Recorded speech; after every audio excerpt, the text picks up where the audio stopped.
तमिलनाडु की राजनीति में इस समय एक ऐसा घटनाक्रम सामने आया है जिसने राजनीतिक गलियारों में नई बहस छेड़ दी। सवाल यह है कि क्या कभी बीजेपी को अपना सबसे बड़ा वैचारिक प्रतिद्वंदी बताने वाले मुख्यमंत्री विजय अब केंद्र सरकार के साथ रिश्तों का नया अध्याय लिख रहे हैं? क्या तमिलनाडु की राजनीति में टकराव की जगह सहयोग की राजनीति आने वाली है? और सबसे बड़ा सवाल, क्या विजय ने सत्ता संभालने के बाद अपने राजनीतिक तेवर बदल दिए? गुरुवार को नीति आयोग की 11वीं गवर्निंग काउंसिल बैठक में तमिलनाडु के मुख्यमंत्री विजय शामिल हुए। बैठक खत्म होने के बाद उन्होंने पीएम मोदी से अलग से मुलाकात की।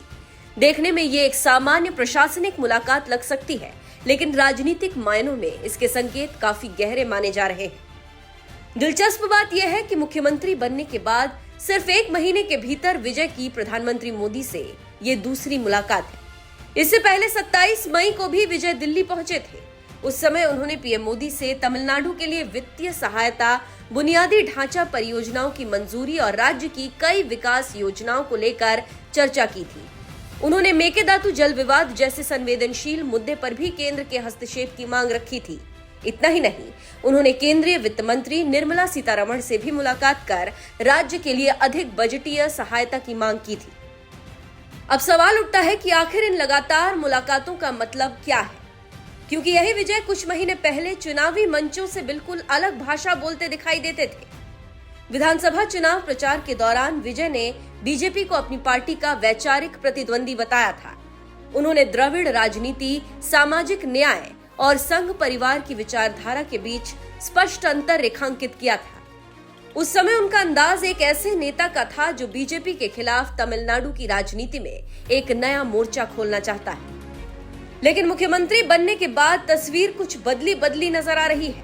अब विजय केंद्र सरकार के खिलाफ तीखे बयान देने से बच रहे हैं। उनके भाषणों में पहले जैसी आक्रामकता नहीं दिख रही। यहाँ तक कि तमिलनाडु विधानसभा में मुख्यमंत्री के रूप में दिए गए अपने पहले बड़े भाषण में भी उन्होंने न तो बीजेपी का नाम लिया और न ही केंद्र सरकार की कोई सीधी आलोचना की। बस इसी बात से राजनीति के जानकार चौंक गए हैं कि आखिर मोदी विजय के बीच क्या खिचड़ी पक रही है। जानकारों की माने तो विपक्ष में बैठकर राजनीति करना और सरकार चलाना दोनों बिल्कुल अलग चीजें हैं। जब कोई नेता विपक्ष में होता है तो उसके लिए केंद्र सरकार की आलोचना करना अपेक्षाकृत आसान होता है, लेकिन जब वही नेता मुख्यमंत्री बन जाता है तब उसे राज्य के विकास के लिए केंद्र के साथ काम भी करना पड़ता है। उसे योजनाओं की मंजूरी चाहिए होती है, फंड चाहिए होता है, परियोजनाओं के लिए सहयोग चाहिए होता है। यानी अब विजय एक आंदोलनकारी नेता नहीं बल्कि एक प्रशासक की भूमिका में है, और शायद यही वजह है कि उनके राजनीतिक व्यवहार में बदलाव दिखाई दे रहा है। हालांकि इसका मतलब ये नहीं है कि विजय ने अपने सभी पुराने मुद्दे छोड़ दिए। नीति आयोग की बैठक में उन्होंने नीट परीक्षा के मुद्दे को मजबूती से उठाया। उन्होंने केंद्र सरकार के सामने साफ कहा कि नीट परीक्षा का सबसे ज्यादा नुकसान ग्रामीण और आर्थिक रूप से कमजोर वर्गों के छात्रों को हो रहा है। विजय ने मांग की कि तमिलनाडु को राज्य कोटे की एमबीबीएस, बीडीएस और आयुष सीटों में प्रवेश के लिए 12वीं कक्षा के अंकों के आधार पर चयन की अनुमति दी जाए। ध्यान देने वाली बात यह है कि उन्होंने मुद्दा तो उठाया, लेकिन भाषा बेहद संयमित रखी। उन्होंने परीक्षा व्यवस्था की आलोचना की, लेकिन सीधे तौर पर केंद्र सरकार पर हमला नहीं बोला। यही वो बदलाव है जिस पर राजनीतिक विश्लेषकों की नजर टिकी हुई। कई लोगों का मानना है कि विजय एक नई राजनीतिक रणनीति पर काम कर रहे हैं। वो शायद ये संदेश देना चाहते हैं कि वे संघर्ष भी करेंगे और सहयोग भी।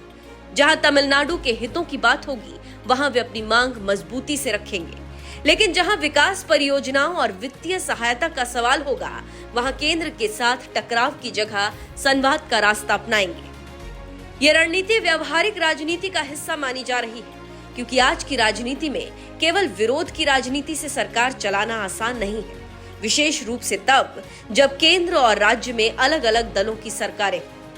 तमिलनाडु लंबे समय से केंद्र और राज्य के संबंधों को लेकर राजनीतिक बहस का केंद्र रहा है। ऐसे में विजय यदि टकराव की बजाय सहयोग का मॉडल अपनाते हैं तो ये राज्य की राजनीति में एक बड़ा बदलाव माना जाएगा। लेकिन दूसरी तरफ उनके समर्थकों के बीच भी सवाल उठ रहे हैं। कुछ लोग पूछ रहे हैं कि क्या ये वही विजय है जिन्होंने चुनावी मंचों से बीजेपी के खिलाफ सबसे तीखे हमले किए थे? क्या सत्ता में आने के बाद उनकी राजनीति बदल गई है या फिर ये केवल शासन की मजबूरियां हैं?